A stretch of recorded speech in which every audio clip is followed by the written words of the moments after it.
the crime of punishment. We send people to prison when we deem they've committed a crime. We say they can't hurt others, so they'll have to do the time. Then the newspaper shows the face of a prisoner the guards have beat, and we realize our prison system is just an ugly lesson in defeat. And it's worse because the prisoner has a mental illness, and there's vulnerability on his face. He looks terrified and distraught, clearly a symbol of our disgrace. So what have our prison systems become? A training ground for abuse and hate? Is it too much to hope for justice, or is it already far too late? What comes out the other end after abuse and disrespect?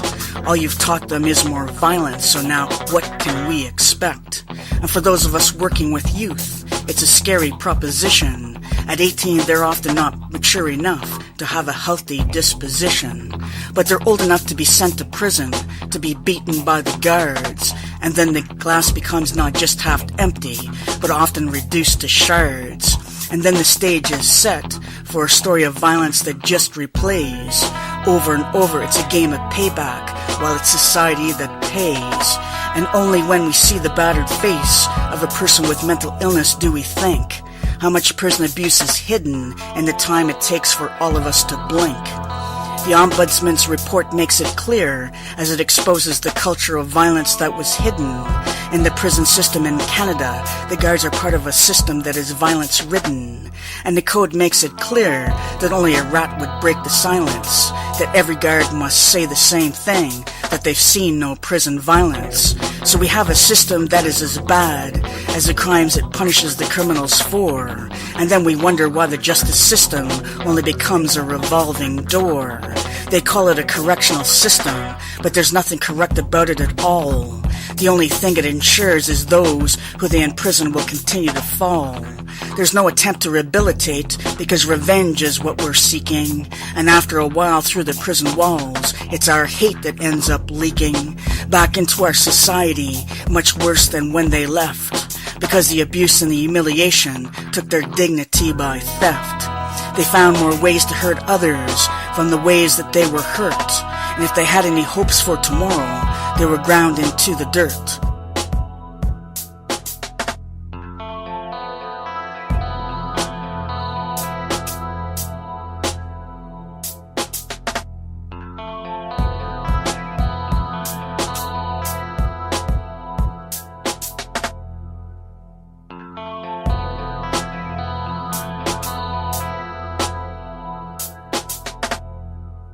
There's something wrong with this picture. You'd have to be dense not to see it. If it's a violent society that we want, then this is the way to be it. We lock people up in a place where we can't tell the difference between the prisoners and the guards. Then we act surprised when our justice system becomes just a house of falling cards.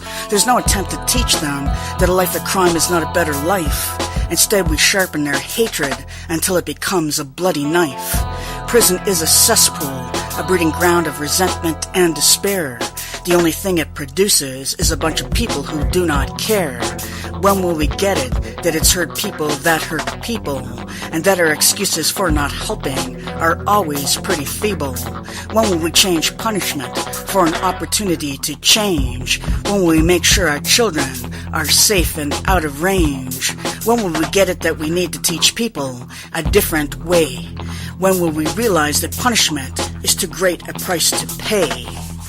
When will we lead by example and offer the lost a compassionate face? When will we rise from the depravity of our correctional system's disgrace? Something has to break, because this justice system is broken. Someone needs to hear the words that I have spoken.